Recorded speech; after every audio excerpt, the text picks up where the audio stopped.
opportunity dinu ka pakol dan no tankandi then you can jole fanang people staff wol men benum pakol da kan jole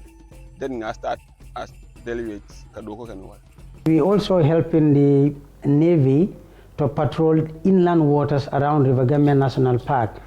because there are a lot of unscrupulous fishermen who are there. They are over-harvesting the fish resource in that area. But the project is in dialogue with the communities. We are really all the time talking to the communities, try to tell them about the issue of using IUUs, that is unregulated fishing nets. This is really scooping everything out. And incidentally, most of these things are being done by people who are not Gambians. They are harvesting our resources, which is very key to our survival, and taking them outside the country. Climate change remains one of the greatest challenges of our time. But through innovation, partnerships, and community engagement, the Gambia is charting a path toward resilience, a future where development and environmental protection move forward together. Because protecting nature is not just about the environment, it is about protecting lives, livelihoods, and the future of generations to come.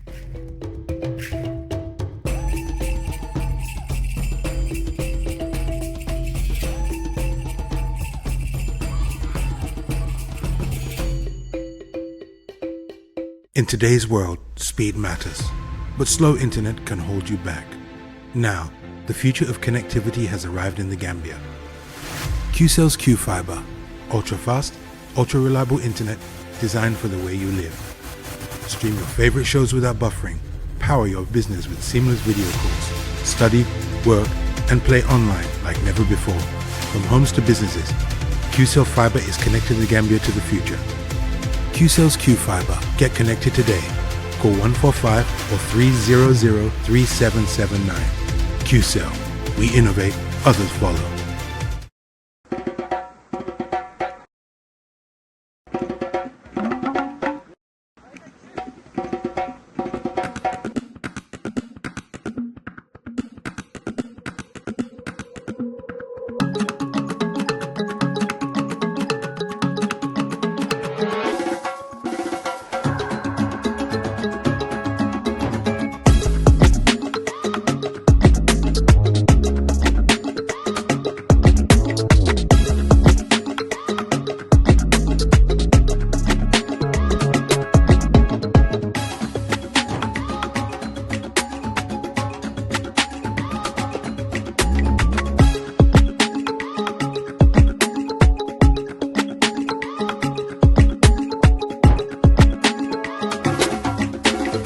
Bell Bottling Company,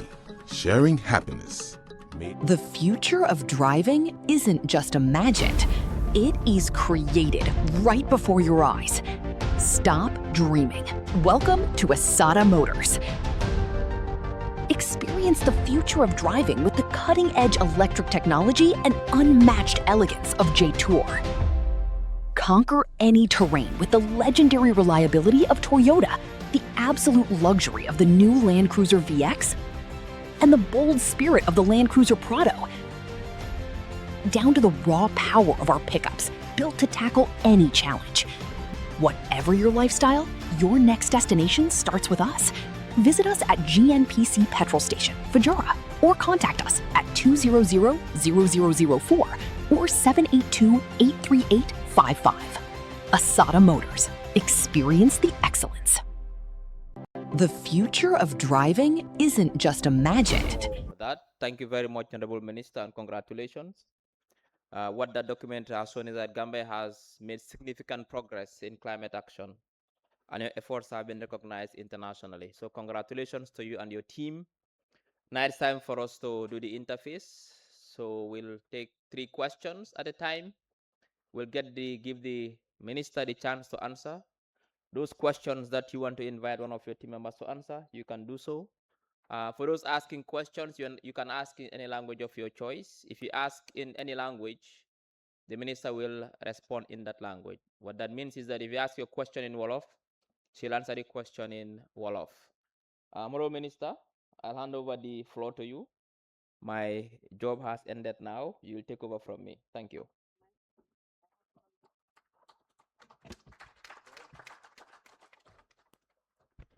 Thank you, and good evening to all here present. I want to thank the Honorable Minister for championing this platform. I look forward to season 3 very soon so that we can provide to the Gambian people an updated version of what we have done, just some of what we have done. But recently, you've been seeing me very aggressive on the media to at least communicate to the public on what the ministry's responsibilities are. I want to thank the OP media team or the communication team for supporting the preparation of this documentary. You can see that some of the videos or these sorts are a little bit, I will not call it old, but they have been taking some time back because of they have a lot to do, so they have to go and take it in advance so that they can prepare it. But we have more recent works that have been done. But again, let me recognize the presence of my colleague minister, Honorable Boy. I understand that other ministers have other engagement this evening, headed by the Minister of Finance. Thank you, the head of the civil service, but of course, the chief of staff. And yeah, I'm just seeing Minister Javi. Thank you for coming. But to the development partners too, thank you for being here with us and the UN agency, the diplomatic corps, but our technical support team from all senior officers that has been present here, but my team for supporting the agenda of the ministry and driving this. To the Central Project Coordination Unit Director, who has been the head of coordinating all the projects. Again, the media for making sure that those at home are able to get the up-to-date and the real life coverage of this episode. Honorable Minister, the Minister of Environment having under us NEA, the Department of Forestry, the Department of Parks and Wildlife, and several of our projects cannot show all that we do in just 20 minutes documentary. This is just a pinch from the ozone. I tell you, we have done a number of interventions that are life-changing, from restoration of our forests, from training young women so that they will have an activity, and young people, not only women, the young population, for them to have another activity to work and respond to the impacts of climate change, because we need to build the resilience of the people, as we have seen young people demonstrate here through the RICA project, who we call the change agents. But again, we also have the EBA that has done a lot, mashallah. They're winding up, although we are expecting to have a phase 2, but the impact is still here to stay. And we have the WACA project, who is just starting. All that we have seen is just the warm-up of the WACA. They are yet to even start proper work. But I will tell you, even today, if this video was taken yesterday, you'd have seen a complete change, an opposite change of what we have seen. This was maybe before the WACA really start their intervention. But now we have maintained some level of discipline with respect to illegal dumping, and we have been able to refine some of the bridges, the local bridges, to a little bit more standard, even though the project is expected to do its final and targeted intervention, the long-term intervention, very soon. But again, what is important is the ministries are here to support the main government's agenda. That's His Excellency the President, who has been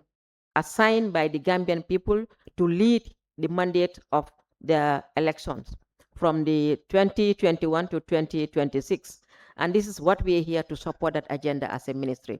And the development partners are also here to support the government's agenda. That's why we have the World Bank supporting us, the FAO, the international partners, the Chinese embassy, the UNICEF, the name goes on. The EU, all of them are supporting government through our ministry to make sure that we are able to deliver our target with respect to our long-term climate strategy. I want to leave the questions to roll out, but again, I tell you, in the couple of weeks, you'll be seeing new versions of what we have done with respect to the current situation of the project status and also the ministry. We could not cover the Department of Forestry, but you all know it's not a secret. They have done tremendous work recently with respect to coping the illegal logging. And I think that needs to be commended. But notwithstanding, as I said, the Minister of Environment having all this under us, we cannot cover all that we have done just on that 20 minutes. So this is just to give an idea to the public of what we are doing. I thank my media team, the communication department, for supporting this cause. But I thank all the players, directly or indirectly, even the beneficiaries, for believing in us and working with us to deliver change. I ask that let's embrace this. To manage or to govern a country takes a whole of society to achieve our objective. One man cannot do it, not the leadership, not the ministers, not even the officers, not even the public servants. It's all of us together. We have to trust each other. We have to accommodate each other so that we'll be able to deliver the Gambia that we want for generations to come. Thank you. Thank you. I will start with my senior lieutenant, that's the permanent secretary of the Ministry of Environment, Mr. Ibrahim Jawara. And I have the deputy executive director of NEA sitting in for the executive director of NEA, who is unavoidably on other engagement. And I have the director of forestry and Mr. Lieutenant Kaur. I also have the acting director of Parks and Wildlife, Mr. Abdullah Saho, who is sitting here.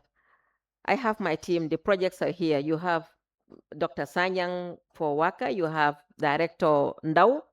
the director of CPCU. I have the Deputy Permanent Secretary, Bintu Gassama, who is also here. And we have the RICA team. I'm not sure whether the RICA director is here. The project team is here. Oh, she is there. She cannot miss this, I know. Aji Ulei.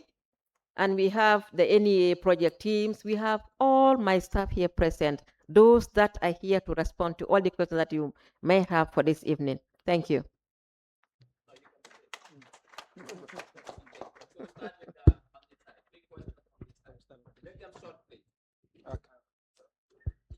Yeah, thank you very much. Minister Baraka Bake and Tom Abdullah Dabolti, Voice Out Digital. So nanyin karo minti walang bita phenomena wala kada mining nga understand it falls under the purview of your ministry. Ni ajibe satel mi alang ko wala ba imba ma fon coastal town on mining ne tinyar jamal kiji. Adung nga kiskis role nga itan jile ko e ya fit gemol ya tani molal ko ela corporate social responsibility ibuga fulfill wala ka sabu fon alhawati nyaro milba jema fa sembo wartaji adung ni gambe jibe na bala danna e ka contribute bakale na fulot so lafta kalon fele ministry ale policy guidelines sotole pour ka de millialon ko company mil man corporate social responsibility nyum fulfill alia punishment o leke millialon ko nyanda ko la staff because tinyaro milba ke kanji asembo warta bakale adum mola balwol ba dendi wodulalto baraka I take it. ok jërëjëf honorable ñi jaajëfal la bu baax a baax ci liggéey bi nga xam ne wane ngeen ko yéen a ngi ci nekk amoon naa ñaari laajte benn laaj bi mooy gis ok maa ngi tudd Amad Kebe Paradise TV gis nañ ci Greater Banjul area bi li nga xam ne moo nekk wàllu mbalit am nañ anti-littering law boo xam ne am nañ ko waaye daanaka mën neen wax ne nekkuñ di ko enforce ban taxawaay ngeen si def pour ñu make sure ne wàllum sànni mbalit dinañ ko enforce fii nii ci dëkk bi ci rawatina Greater Banjul area beneen bi mooy ci Greater Banjul area bi diseem ci wàllum togg li ci gën a bari matt ak këriñ la ñoo jëfandikoo te lépp dafa aju ci wàllum environment ban taxawaay ngeen def pour ñu gis ne matt ak këriñ danañ ko am te du affect li nga xam ne moo nekk àll bi jërëjëf. I take it up.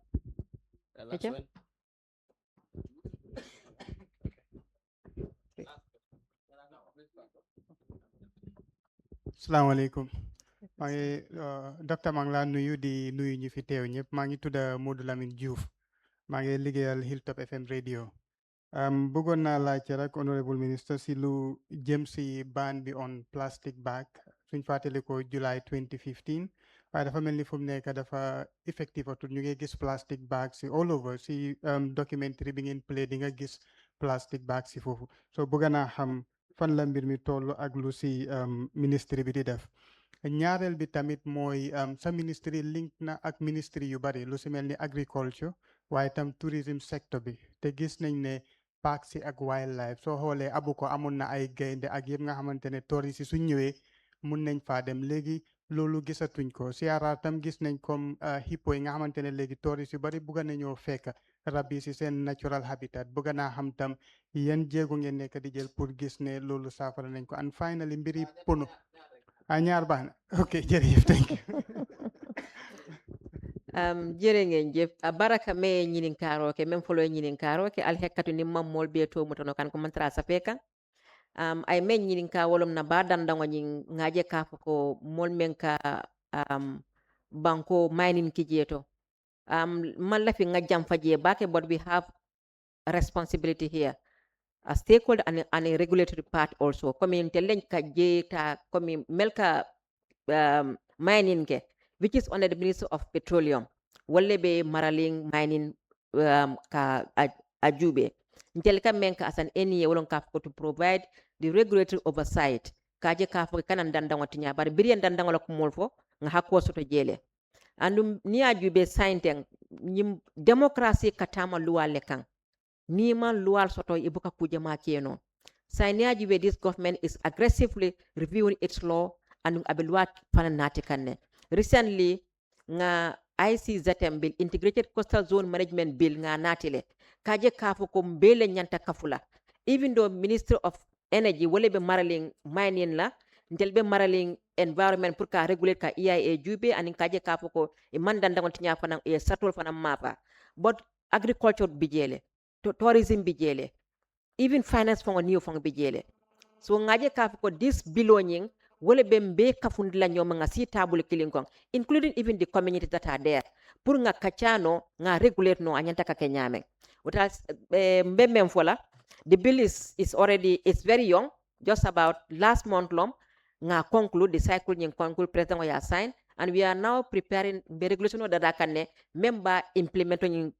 enhance la. The regulation is at the with the Minister of Justice. Hopefully kana karkili nyato mba finalize lale. The second one me nyininka ro ke ngamera we nyamo la ko le nyininka for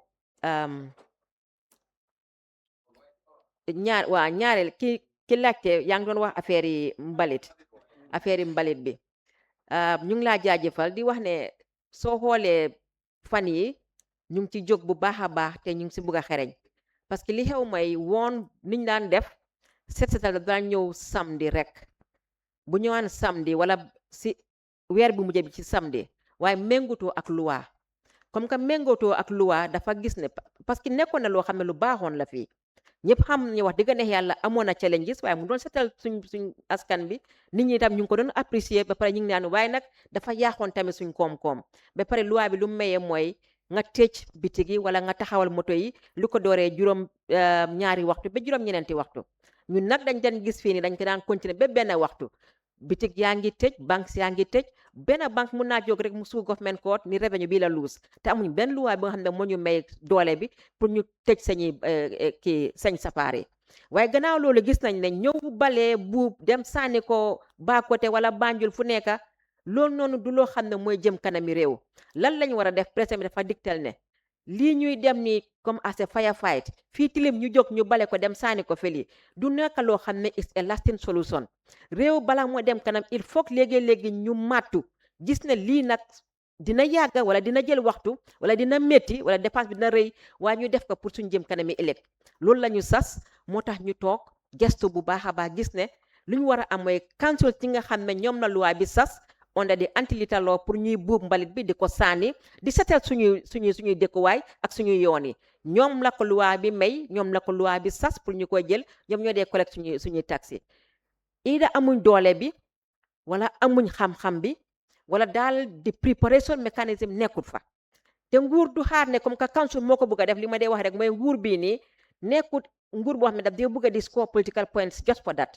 liñ bëgg a mooy problème am na naka lañ koo saafaree mu ñu nañoo jóg dem ñu ŋàññi council yi def nag waaye loolu noonu di solution bi nañ waxtaan ci taabul te yaakaar naa waxtaan ba mu ngi jur dara incha allahu rabbi du yàgga lool Gambien mi dinañ gis ne ñu ngi sign contract ak ñoo xam ne ñoom ñooy war a ñëw amee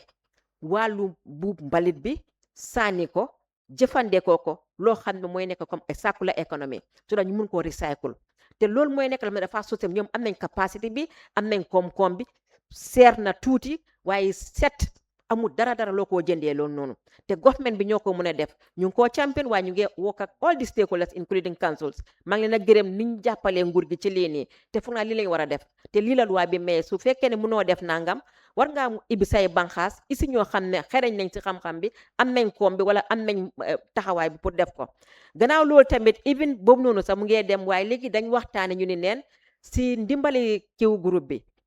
bi soo maa ngi leen a gërëm di lañ santa madame Dia jabari Mohamed Dia CEO Dia dafa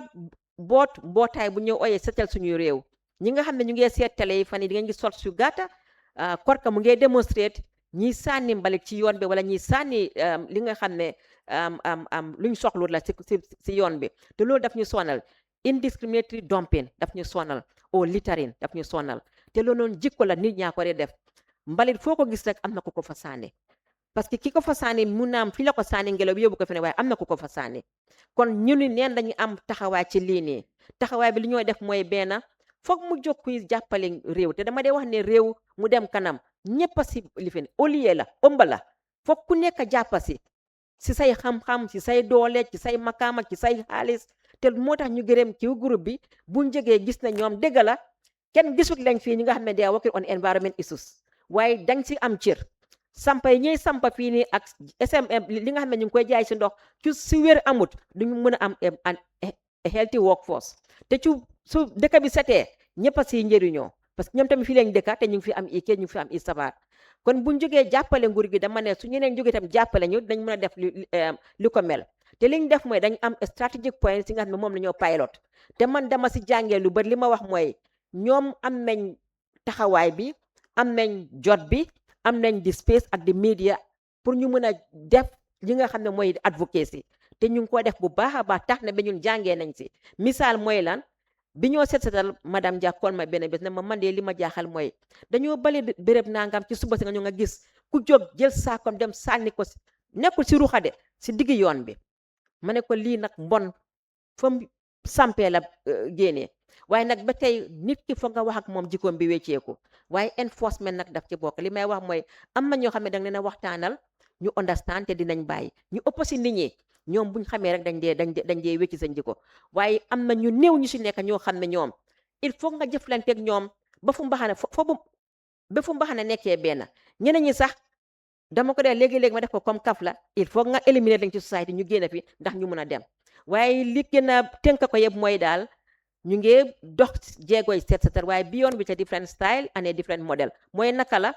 forcé wuñ kenn mu génn because it should be voluntary waaye dinañ continuer di dem di ko def di sant suñuy security forces yi ñi nga xam ne ñoom ñooy suñ champion supporters in this ñoom dañ dee génne na ñu ngi ñooy jàppale waaye di gërëm NYTA ñi nga xam ne ñoom ñoo ko jiite ak di council ñi nga xam ne ñu ngi ñëw ndànka di support this agenda parce que su fekkee ne seet bi ñoo def ni ñoom la ñoo jàppale at the moment luwaa bi ñoom la ko sas pour ñu setal fii nii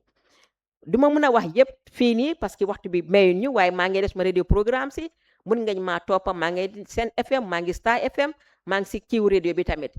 ak even GRTS su ma fa nekkee ngañ kool den ñu gën a setal waaye incha allah même suñ koolul sax laajte yoo xam ne mënuñ si xuus bu baax a baax dinaa ko binda su ma demee si radio programme bi ma gën koo yaatal su ko defee parce que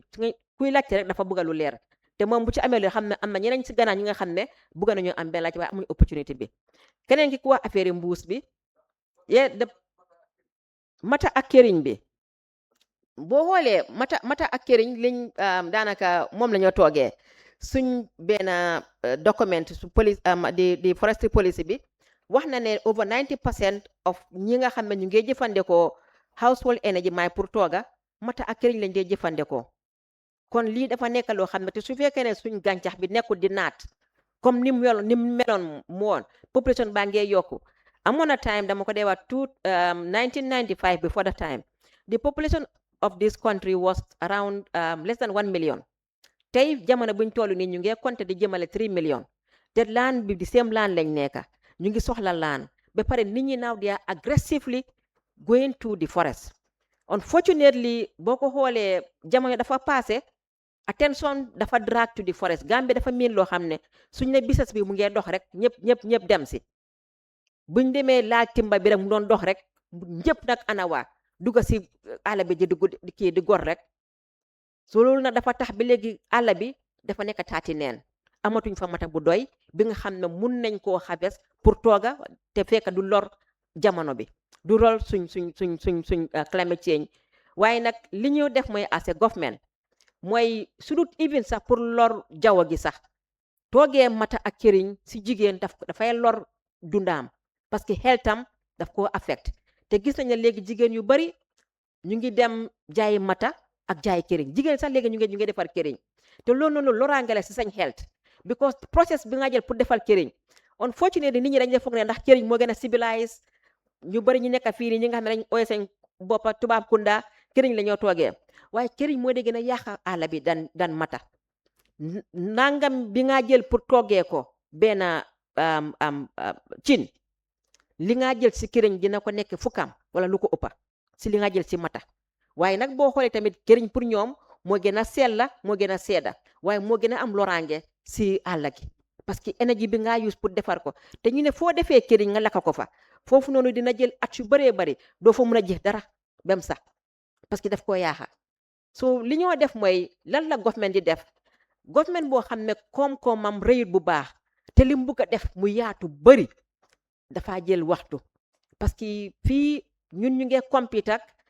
other sectors like the energy sector like the nit ñaa ngi bugg a courant te xaalis sa koy def nit ñaa ngi bugg a lopitaan xaalis sa koy def nit ñaa ngi bugg a marché ñu ngi bugg a yeneen ak yeneen ndox ak tamit école yépp xaalis sa koy def te benn arankees bi lañ soxla ñun tamit liñ bëggoon mooy ñu ñëw with a projet boo xam ne dafa is mooy di LPG the minister of finance dinaa ko bëgg a jërëjëfal bu baax moom mooy suñ chief champion on this wax ne ma ne buñ amee a partner moom pare na pour jàppale ñu government sànni si tuuti waaye ba tey il faut nga plan doxal loo xam ne da nga bëgg a mu sustainable du jóg rek nga bëgg ko rek nga songa ko il faut nga defar loo xam ne soo ko defee tey ëllëg doo daanu nguur noonu la war a jógee melu comme suñ kër même suñ kër sax doo eewu rek bëgg def dara nga ne da nga koy def il faut nga doxal say programme say plan pour su ko defee boo ci jógee booy daanu sax di nga amati jumtuwaay noo jógee waat government noonu la dee doxee ñu ngi am plan bi ñu ngi consult ñu ngi engage alhamdulillah recently this year now as I'm speaking to you over 7,000 ñu ngi koo pilot with the support of the ECOWAS pour gis na ñu am at least within the greater Banjul area comme que ñoom ñoo dee jëfandikoo këriñ te këriñ moo dee gën a lor nit ñi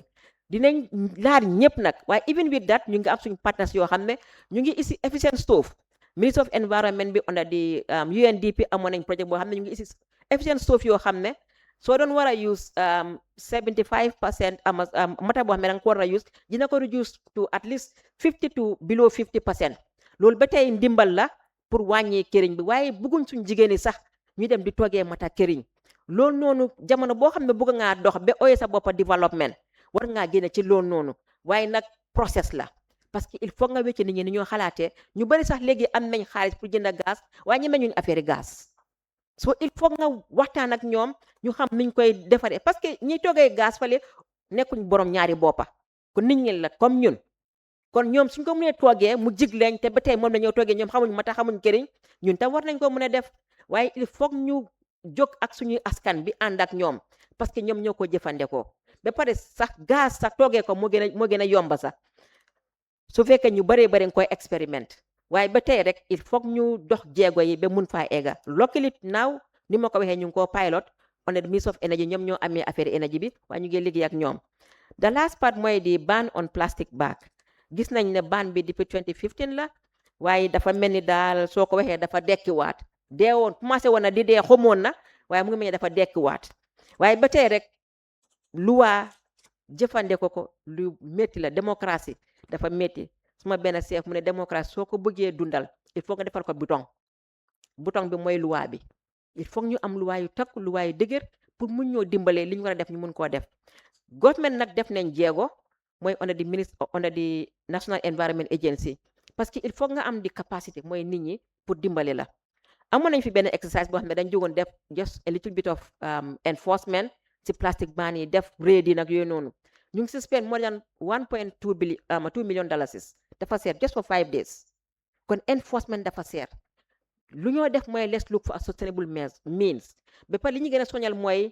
the courts daf day jël waxtu fu mu nekk nii démocratie daf taa ku nekk nga bëgg a joxe sa right suma right léegi ku nekk nger ñu daw si code bi lu baax la te loolu mooy isi jaama parce que bëgguñ nit ñi di xeex di xuloo dañ bëgg a soo fan mun loo koo solve mun loo koo muñ mun loo ko waxtaanee si kër gi dañ dem si code bi mu atte ñu waaye dafa tax ba code ci léegi dafa bëri trop ci suñ kee suñ fa am ëpp na 2 téeméer yëpp mu ngi line up soo demee eni léegi nga xool fi nga dencee mbuusi mu nga jal bu mag a mag la doo ko mën a sànni doo ko mën a laka parce que loi bi attengut ci loolu daf ñu sonal so li ñoo def mooy di new National Environment Management Act bi nga xam ne ñu ngi ko revise because the first one is old is since 1994 léegi yu bëree bëri jikko wecceeku na nit ñi sañi bugg a wecceeku na luwaay sax yi nga xam ne moom nañ ko takkal wecceeku na so ñu ngi ko reform mu ngi si léegi fi nekk mu ngi si almost the last stage likely balaa the end of the second session of the National Assembly dañ si pare ñu ngi war a def the third reading incha allah suñ si paree boobu noonu mu ngi am loo xam ne dina jox doole suñ enforcement officers ñu mun a def on the spot fines su ko defee yu sew a sew yi nga xam ne jaruta rang si code bi di ñu tardel am na ñoo xam ne ñoom dañ bëgg lu leen la duma léegi ñu mën a wecceeku bañ defee di seat belt ñëpp gis nañ ko fii si saa si ñëpp respond so yu sew yi nii nga bëgg ko teg si code bi mu toog di xaar yaa ngi téye mbuusam bañ nangu na yaa ngi téye mbuusam mu ngi fa munoo koo laka munoo ko def yaa ngi am place boo koy dencee boo toon is a constraint coono la waaye ñun jéego buñ def at our end mooy ne def nañ ñu ngi def advocacy ñu ngi koo wax na nit ñi bàyyi suñ programme pare parce que foog nga wax ak nit ñi ñu mën a respond but secondly tamit ñu ngi build suñ own capacity cabinet approve na pour gazette more than 50 enforcement officers gazette nañ ko ñu ngi toog di xaar ñu ngi establish an enforcement unit ñu nga xam ne ñu ngi liggéey ak police bi mu ngi NEA li yëpp ñu ngi pareya suñ ground le pour xaar once the bill is enacted ñu dugga si dëkk bi du yomba nag waaye incha allahu rabi nañ muñ lante xam ne lu nekk luwaa ko lal parce que yéen a ko dee wax suñ defee loo xam ne añu dak luwaa dañ askan mi tamit nañu coowal soo nañ def ndanka incha allah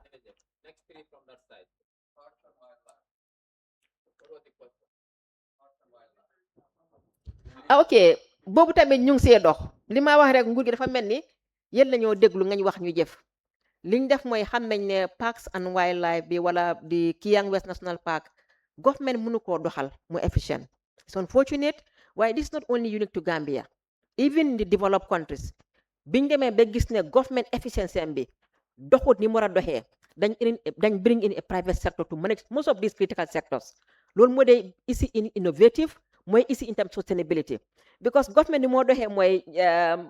not parce que ne noonu la war a demee waaye li ma wax rek government ñëpp a ko bokka lu ñëpp bokka soo moytu daf dee nekk loo xam ne dafa naxari pour ñëpp dox si ak sa xel ak xalaat liñ def mooy to create in a PPP advertise nañ ñi nga xam ne ñu ngi ñoo bàyyi xel advertise nañ di Kiyang because da ngaa def face by face waaye unfortunately def nañ ñaari rounds amuñ kenn ku ko jënda nit ñi ko oote nañ waaye maybe dafa seer maa ngi wax ak PS tey sax ne ko nañ wax ak PPP ñu wàññi maybe liñ ci teg pour nga jënd kayit bi ñu gën koo wàññi parce que suñ interest la ñu am koo xam ne private partner la mu ñëw mu liggéey ak ñun parce que mu nekk fa noonu liñ ci war bugg a am amee ko noonu arrangé wul ñu arrangé wul réew mi waaye suñu amee private partner moom mu am si réew mi am si ba pare liñ ci bugg a am pour wéccu jaww gi tamit nañ ko ci mën a am the same thing with also follow with Abuko director bi submit na the draft concept ñu ngi ko review xaw ma fu mu toll foog naa ne ñu ngi ko war a yóbbu PPP unit pour ñoom ñu at least advertise ko pour ñu am koo xam ne na am a private partner mu ñëw ñu liggéey ñu mun a dekkilwaat dunda bi fa nekkoon parce que loolu mooy nekk loo xam ne the private person dafa bëgg loo xam ne dafa yaatal sapaaram bi te moom dina innovative you have seen that's the fact. Thank you. From this side. And keep it short. Today we are a bit out of time. Maybe there is none. Thank you very much. First of all, I want to commend Doctor for initiating such a wonderful program. Also, the Honorable Minister, we thank you for your hard work, and he said I should introduce myself and the media. Unfortunately, I'm not working for the media. Huh? My name is Abdullah Juara. I am the founder of Team Go Green for Sustainable Development, a tree planting and a humanitarian group that has been there for almost 10 years. So we took it upon ourselves to plant trees every year on annual basis for the past 8 years consistently without stop, despite zero support from government and so on. So my question is simple. The minister is someone that I've been following, but organizations like us that are on our own, standing alone, and doing a very good job on a consistent basis. What is there for us? What are the motivations? Because we are doing a lot to help protect the environment. Someone asked about people cutting down trees and so on, but we are planting trees, but yet we are getting zero support. So what are there for us? Yes.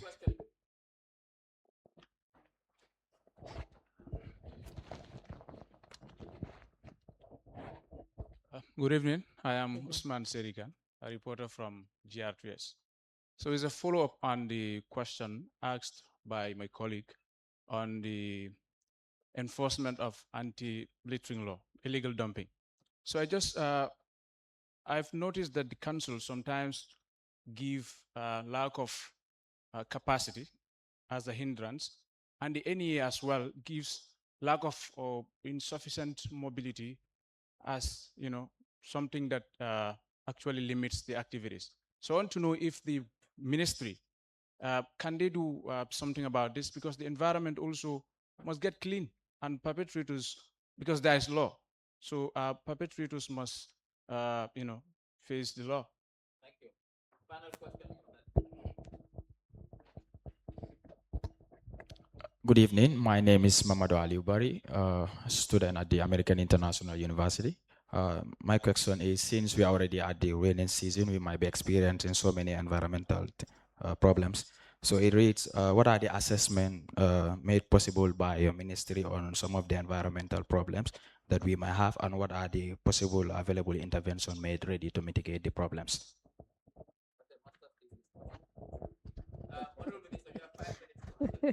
Thank you, and thank you for the questions. The private guy is talking about support. I am not sure whether you have engaged the ministry, and unfortunately, we might not be able to provide support to all that are participating in environment stewardship. It's a collective responsibility. We want everyone to take up the stand to support the tree planting, or even anything that has to do with building our resilience and adapting to climate change. But again, you should engage the ministry on that. You never know what we have, so we cannot know what you are doing or what you want unless and until you touch base with us. Please do that. For Usman, the enforcement, council's lack of capacity. Yes, this is why I said government is working with them to make sure that we get a comprehensive and a sustainable waste management system, which will soon be enforced, inshallah. For the NEA, also the same thing, because they also don't have the mobility, as we call the capacity. But then what we think, government cannot do it all. But under the anti-litter regulation, the councils have been given the mandate to go the extra mile to engage a private partner to implement this unique mandate. That's the waste collection. So if they know that they cannot do it, they should have gone the extra mile to be innovative. I said it in my engagement that if the councils, for me, if I was there, I would not be doing the bits and pieces of work that are not paying the dividends that the public desire. I rather spend all my energy, my efforts, my time, my money on one program, and in this case, on making sure that the environment is clean. Doing it right, so that at least only that, I'm sure all of us will celebrate the councils. But doing road here, doing a small shop here, doing this, and then all of them are not adding up to a whole, or they're not giving much results, I think that is where we have not been doing well. But again, what is important is the solution, and government is working to lead on having a sustainable solution very soon. For the rainy season, from Momodu, we are doing the forecast. That is under the Ministry of Fisheries. They're doing the forecast, and people should follow the forecast. But again, under my ministry, you've seen RICA is having their change agents, even though we have a targeted region that we are working. That's the CRR, URR, and I think these are the two areas, the two districts that we are working. So we have change agents that are also supporting in providing information to farmers with respect to the rainfall pattern forecast and other things. But what is important, we all know that the rains are here. let's try to support cleaning our environment, especially the waterways, the gutters. We have seen what has happened in Ghana. It's definitely natural plus man-made. So I think people themselves need to be responsive. They need to they need to understand that they also have a critical role to play. It's one thing for government to support, but also people have to also respond to those supports. We cannot continue dumping in the gutters, settling in waterways or waterlogged areas, and then we still want to blame government for that. Imagine somebody going to stay, somebody staying in trending for Okono. What do you expect to see? Either you want to plant rice, but not for you to stay. So if you stay in Farokono, if water finds you there, that is where we expect water to be. But again, government is for everyone, and we never wish for anyone to suffer. So we are doing our best to support people with the focus and also supporting the cleanliness. As we are seeing Waka is doing, after the Waka, we expect to mitigate 70% of the floods happening within these areas. Most, I can say, the greater Banjul areas, inshallah, but affecting the Kotu stream.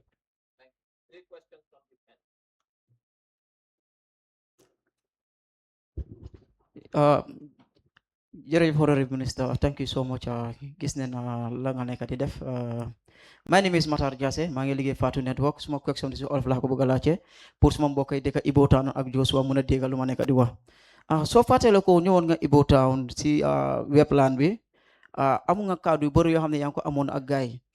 ñu bëri ñu ngi sampa seen kër yi si biir ndox bi. So last time bu mu ñëw foofu nga ne gars yi dinañ démolir kër yu bëri foofu noonu ñu nekk si biir ndox bi boo unfortunately bu gaa ñëw pour démolir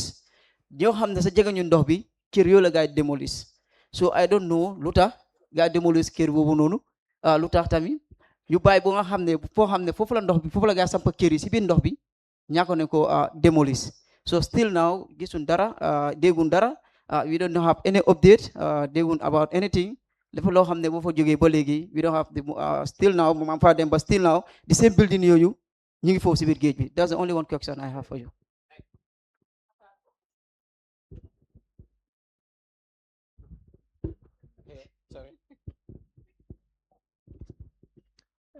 asalaamaaleykum mbooloo bi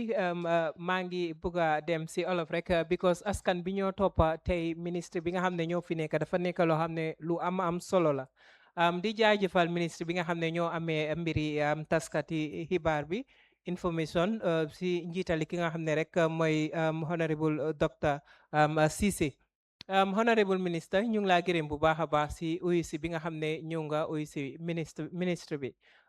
laajte bi nga xam ne moom laa bëgg a laajte rek am na agency boo xam ne dafa active on trop si Gambia bi fii te dafa nekk si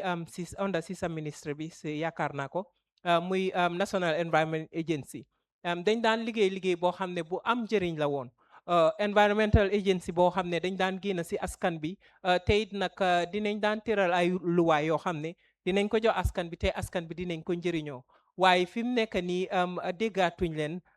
waxuma ne nekkuñ di liggéey waaye am na wàññeeku bu bari bu nga xam ne wàññeeku na bu baax a baax te it nag agency boobu di NEA National Environmental Agency bi dañ daan génn dem am project proposals yoo xam ne dinañ ko daan dem uti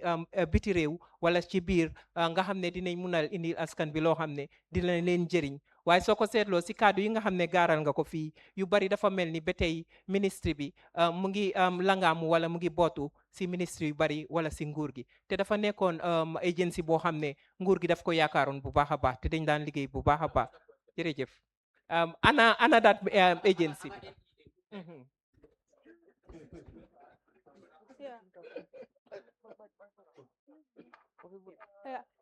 My name is Queen and I'm from PYFC TV. My question is, how effective are current mangrove restoration projects in mitigating storm surges and protecting these coastal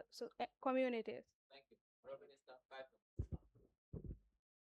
Jërë ngeen jëf ma save time just dem to question bi Ibo Town dëgg la demoon nañ fa gaara lañ kaajule dañ fa ñëw gestu ko ba pare jël def jéego yi ñu war a def waaye waxoon naa ko fa keroog ma ne councils NAWEC am nañ fa critical role to play mooy suñu utility company si because koo xam ne fi mu dëkk dafa illegal nga dem di collect rate si moom dem jox ko ndox jox ko courant yaa ngi legalize li tax mu setul so it's a collective responsibility ba pare suñ ministry bi wetland bi ñun ñooy di custodian pour manage ko regulate ko waaye pour construction develop ko demolish ko loolu is on the ministry of lands dangaa gis ne ñu ci lëngaloo dafa bari il faut ñu consult ak ñoom gis nañ benn letter xawma benn information bu ñu senoon to the vice president di ko laajte because either to the ministry rather di ñu laajte Ibotan naka la from the National Assembly member he is also very concerned waaye the ministry of lands ñoom nañ ko bàyyee pour ñu ne because allocation bi am alkali bi am na ci loxo te alkali bi mu ngi si under the ministry of lands the councils ñu ngi legalize tamit because dumping mu ngi fa def illegal dumping they are also under the ministry of lands so ñin liñ fa am mooy il faut ñu wok liggéey ak ñoom ku nekk da nga am fi nga em ci say sarta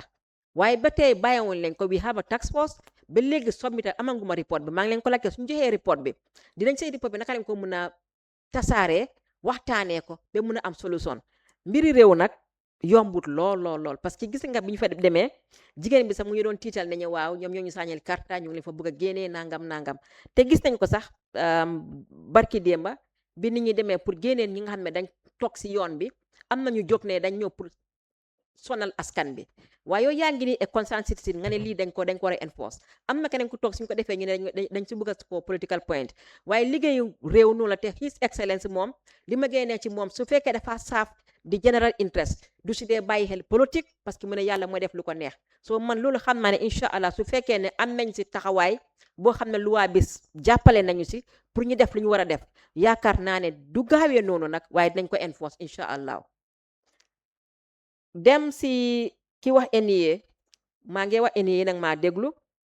idi yang fi démba tey suba am na ku wax même kaddu si radio bi dafa mel ni people are concerned te ñun yéen a tax ñu toog fii su fekkee ñeneen ngi am concern ne suñ yëngatu fesut lool pour ni ngeen ko bëggee war nañoo jóg ñu respond ci li ngeen a laajte te man wax naa leen promise na incha allah dinaa wax ak NIA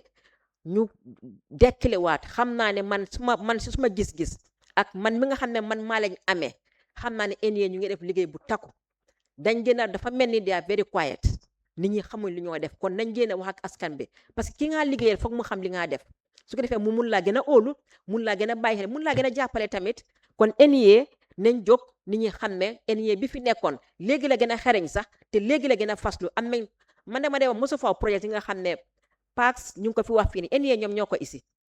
project yu bëree bëri nga xam ne PACS mu ngi koy implement or even ministre baa koy implement ñoom ñoo ko dee dem isi ji they are very active in getting projects definitely maa ngi la gërëm ci loolu bu baax a baax ñu ngi ñoo jàppale bu baax ak tamit soo gisee suñu luwaa yu bëree bëri tey yi ñu reform is on the NIA man yi nga xam ne yóbbu naa ko cabinet kon maa ngi la wax jërëjëf waaye nag askan bi ñi nga xam ne ñoom ñoo ñu fi teg ñu ne gisuñ seen yëngatu wax leen ak ñoom génne leen ngeen yëngatu pour ñu gën a xam ne li ngeen def ñoom tam ñu yëg moom du man rek man maa ko war a yëg ñoom tam dañ ko war a yëg the last mooy di restoration nag loolu noonu lu jafe lu yomba la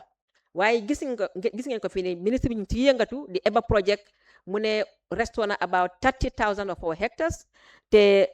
ñu ngi am tamit a project under the EU boo xam ne tam ñu ngi restore tamit quite a number of project active mangrove yi nga xam ne they are degraded lands waaye eni tamit am na ñoo xam ne ñoom tam ñu ngi restore the minister of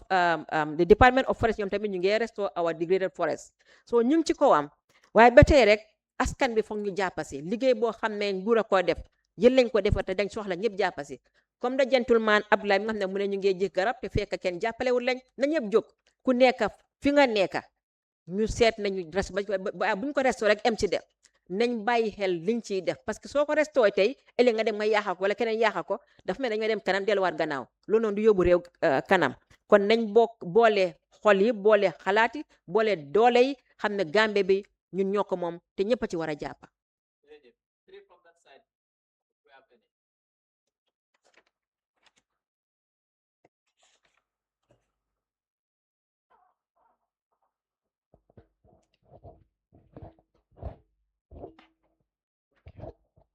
Good evening, everyone.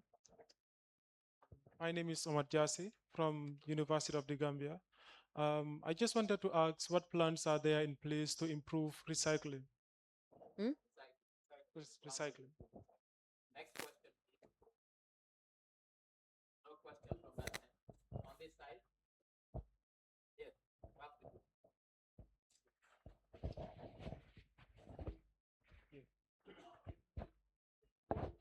Assalamualaikum. Mod Lamin Lawat, Hilltop. Maa ngi bëggoon a laajte si mbiri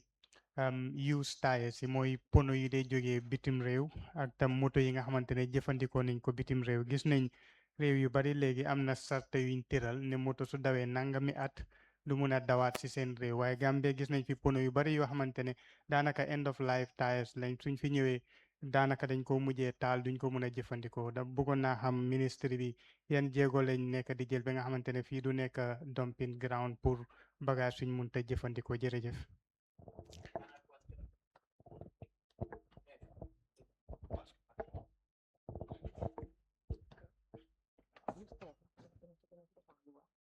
Good evening, everyone. My name is Bubakar Jabi, President of Iowa.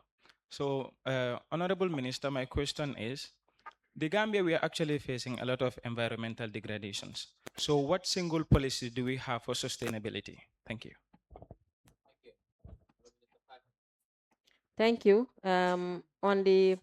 ki wax ne jéega yi ñu am pour recycling wax naa ko fi ma ne government ñu ngi work on a comprehensive sustainable waste management system bi dafa dina ëmba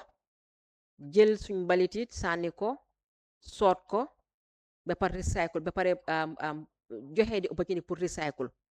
waaye gannaaw loolu sax am na suñ mbootaay yu ndaw ndaw yi nga xam ne ñu ngi si yëngatu waaye dafa nekk loo xam ne dafa require a heavy investment nekk lu ndaw soo defee lu ndaw ndaw doo ci mën a génne sa xaalis su boobaa da ngaa ñëw soona project bi jeex nga bàyyi te loolu noonu sustainable so def ko in a large scale moom moo sustainable jël plastique bi toon ko into small pellets yi nga xam ne di nga ko mën a jaayaat yi nga xam ne ñu ngi defaral plastic bags yeeg ak suñ si yooyu noonu te compagnie bi nga xam ne suñu yaa dimbale moom lañ war a liggéeyal ñoom already am nañ a comprehensive cycle am nañ factory boo xam ne daf dee defar plastique si waste bu ñoo am ñu ci defaraloon so we already have a market for that waaye nag incha allahu rabbi ñu ne lu baax te war a mucc ayib nekkul lu yomba te du dee gaaw waaye yaakaar naa balaa at bi di jeex suñu yàlla dimbale nga yokka ñu ñaan dinañ mën a ñëw si askan ne lañ léegi de yéen a ngi gis nangam ak nangam mu ngi am onda di kii wax ne the use tires ak use second hand cars xam naa ne waxtaan naa ak iid yi man tam am naa si concern because use tires yi soo xoolee even the recycling moom dafa gën a métti pour recycle ko te daf fi bëri torop sax te man tam am naa concern ne yiñ dee isi dafa mel ni dañ ko dee isi rek pour sànni ko fi it's almost close to unusable balaa nga koy isi fii nii mu daw ñaar ñette rek mu toj baaxul sax suñ driver yi koy jënda sax road safety bi sax arrangé wul leen waaye buñ ci waxtaan dañ ci bëggoon a yokka tax waaye fekk already at the time dañ exhaust woon suñ tax yi ñu waroon a yokka so mu tax mënuñ ko fas yokka waaye maa ngi doon laaj léegi NEA ndax succeed nañ pour yokka ko si last tax bi romb mu ne ma déedéet te lii dafay include sax waxtaan nañ tamit pour seet di second hand cars yi ñu seet naka la ñu mën a defee a range of years boo xam ne soo demee this particular mileage du fu mën a dawaat waaye it's work in progress il faut nga am luwaay bala nga mën a am yi parce que tey suñ ko fi bëggee def tey di nga gis am na ñoo xam ne nañ jóg daanu ci ko nguur ne nguur gi daf lañ bañ parce que doole bi bariwul nangam planning la waaye incha allah yaakaar na ne comme que ñu ngi koo xalaatee rek yéen a ngi koo wax dinañ ci gën a dox ci dem gën a gaawee NEA déedéet ki wax on the environment land degradation lan lañ ci waaye foog naa wax naa ko kii waxtaane naa ko fi lii nii nekkul benn bés rek lañ ciy jóg rek daano ci suñ project si yëpp ñu ngi ciy dox project yi ñu gis si biir bi yëpp ñu ngi dox on this because lii mooy suñ ko mandate pour gis na ñu mun a suxal suñuy gàncax gi te gàncax bi buñ ko sowee rek kon suñuy suuf bi dina naat gis ngeen jigéen bi nekk si garden bi mu ne ñu ngi doon di use this chemical fertilizer li nga xam ne baaxul ci suñuy suuf bi baaxul suñ gàncax gi léegi ñu ne la jàngal pour nga use organic fertilizer yii nii yëpp jéegooy loo xam ne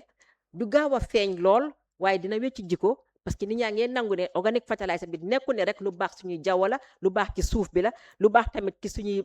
li ñuy lekk la waaye dafa gën a tax sax ñoom seen koom-koom bu gën a yokku parce que boo dogee tey say jaxatoog say yooyu noonu mu am semaine rek mu yaaxu arrangé wul réew mi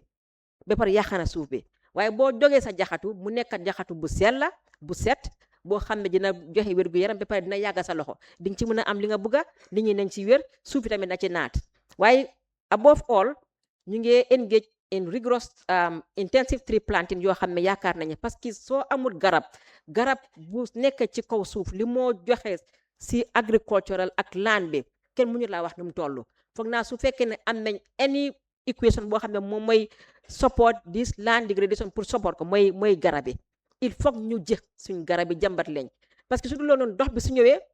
dafaa dem te suy dem dafaa yóbbuwaale li nga xam ne moom mooy geree si suuf bi lii yëpp dafa nekk xam ne daf ñoo yàqal dina yokkam bënn bi waaye tamit dina wàññi tamit suñuy geree si suuf bi waaye tamit dina tamit yàq tamit suñuy jaww gi tamit kon li may wax rek mooy jéego yaa ngi ci kawam waaye ñëpp a si war a jàpp foofu laa ko bëgg a jeexalee liggéeyu nguur du nguur rek dafa am ku fa nekk am ñu fa nekk ñi lañ fa nekkal waaye ñun ñëpp ñoo si war a jàppa ñu wax si dox si jàppale nguur gi tamit ci suñu xam-xami ak suñuy doole.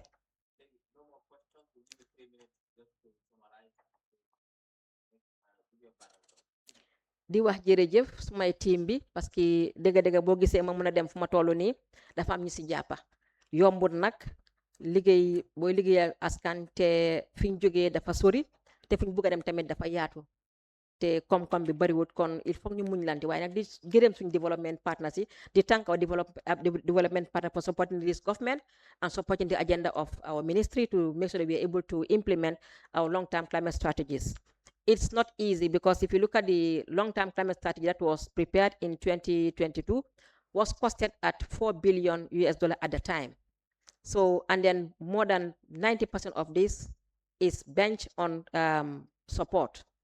and only few is for government to take up. And again, you look at now, $4 billion under 50 years. It's not as easy as we think. So we are rigorously working and aggressively working to get finance. This is why we are able to contact to engage the ECOWAS to provide us with a technical expert to prepare bankable project proposal to sell out what we think we want to do, so they will be able to mobilize funds. And the expert is already in-house supporting the ministry. But we are also successfully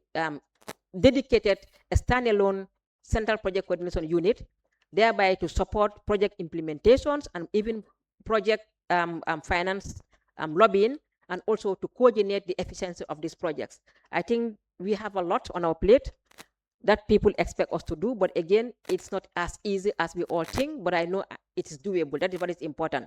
We need the time, we need the space, we need the resources to get what we want. But what is important is whether we have planned for it. Yes, we have plans for that. We have plans under the government's IRUA. We have plans under the ministry's targeted interventions, both the NDCs and also the long-term climate strategy. And inshallah, with your support and with your prayers, we'll be able to achieve what we want collectively very soon.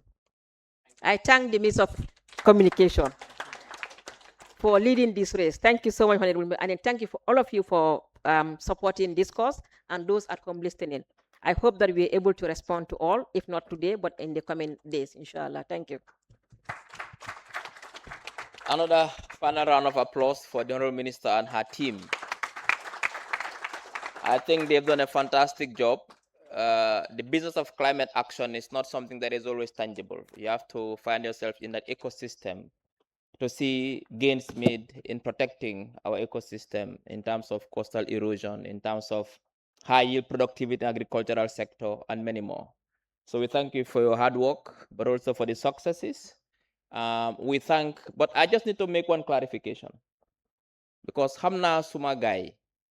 I'm not going to explain fi nga ne pour ñu wañi njëg bi. Buguma ele ma ñoo ngeen ne government mo nga jaay Kiang West, jaayuñ Kiang West Park de, jaayuñ ko. Na leer. Because yaa na waa pour ñu wàññi njëg bi waa ko am nga wax ne dëgg la parce que yaa fa dee nekk so balañ laa bombal loo xam ne mënuloo ko tontu su ma ne njëg bi mooy nañ wàññi xam nga dañuy def bid da bid document da nga am pour fay ko so loolu dafa seeroon si ñun parce que am nañu laajte waaye jënduñ so pour li ñoo def mooy at least to test again ndax njëg bi moo tax nit ñi bari jënduñ ñu ne nañ ko wàññi loolu la woon waaye balal ma wax affaire set setal bi léegi dañ setul ne every Sunday nañ seet benn bés si Sunday bi si weer bi nga xam ne dañu am a Sunday set setal waaye dama bëgg a gërëm His Excellency the President for being the champion of the environment su fekkee ne am na loo xam ne ñu ngi koo def mu rafet moom mooy suñuy njiit setal Gambia li nga xam ne daf ko soxal la waaye suñ policy si loo wax environment rek mu ngi taxaw suñ kanam di ko wax jërëjëf. So I think for the PPP for Kiang West and Abuko is to look for a private partner that will invest in these national parks so we can, you know, to revive them again. So we are not selling them. So let that be clear. Huh? I thank everyone, those at home watching us, from the diaspora, from back at home, in particular, those in this hall today. We have two ministers here, Minister of Public Service, Minister responsible for digital economy, but also the head of the Civil Service and Cabinet Secretary, Chief of Staff, the Director of Press, Office of the President. We have the Permanent Secretary, Minister of Information, Deputy Director of JRTS, Mr. Juf is here. Advisor to the Minister of Information is here. Director of Department of Information Services here and her deputy. But also we have the government spokesperson, Mr. Sankare is also here. Director of DGL, members of Diplomatic Corps from the UN, the resident coordinator of the United Nations in the Gambia, and the resident rep of UNICEF is here. But also we have the representative of the Chinese ambassador who is also here, and the entire staff and directors of your sector who are here as well, all of them. I don't want to name names before I make mistakes, but also the entire team as well. The one representing NEA, the Forest, Parks and Wildlife, but also the I think you are from Forest, no, NEA, Forestry and Parks and Wildlife. And I think the feedback we got is that NEA has to be out there more. People want you to be visible. You are doing a fantastic job behind the scenes, but they want visibility. So perhaps you need to design a new communication strategy. If you don't know how to do it, come to my ministry and we'll guide you. So thank you very much, everyone. Thank you, the media, technical team, everyone, our partners, both in the media, those streaming live, both traditional TV, but also the online TV, but also our partners, Asata Motors, Q Group, and also Bell Water Bottling. I thank everyone. Next week, we'll have another mansa kunda. Normally it's every 2 weeks, but now but in particular, I thank Auntie Ami and her entire team for the Irua documentary series. The series you see on the screen is her and her team who are working tirelessly to ensure that we get the best pictures and the documentary. So thank you, Auntie Ami, for your hard work. We thank His Excellency the President for supporting this initiative, morally, financially, and in every way. This is his idea. He wants us to bridge the gap between the public and the government, but also so we bring the government and the public closer so that we're able to promote the national agenda. So I thank you all, and I hope to see you next week. Thank you. In today's world, speed matters, but slow internet can hold you back. Now, the future of connectivity has arrived in the Gambia. QCell's Q-Fiber, ultra-fast, ultra-reliable internet designed for the way you live. Stream your favorite shows without buffering. Power your business with seamless video calls. Study, work, and play online like never before. From homes to businesses, QCell Fiber is connecting the Gambia to the future. QCell's Q-Fiber. Get connected today. Call 145 or 300-3779. QCell. We innovate, others follow.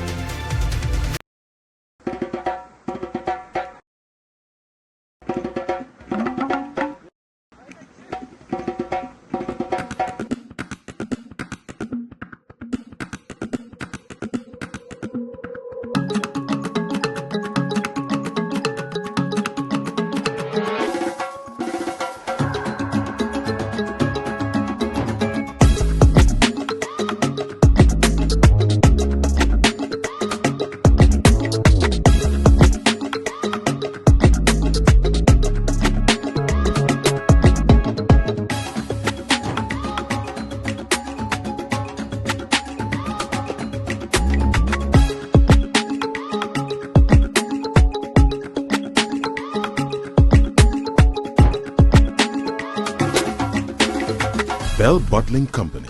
sharing happiness, made in the Gambia. The future of driving isn't just imagined, it is created right before your eyes. Stop dreaming. Welcome to Asada Motors. Experience the future of driving with the cutting-edge electric technology and unmatched elegance of J-Tour. Conquer any terrain with the legendary reliability of Toyota, the absolute luxury of the new Land Cruiser VX, and the bold spirit of the Land Cruiser Prado, down to the raw power of our pickups, built to tackle any challenge. Whatever your lifestyle, your next destination starts with us. Visit us at GNPC Petrol Station, Fajara, or contact us at 200-0004 or 782-83855. Asada Motors. Experience the excellence.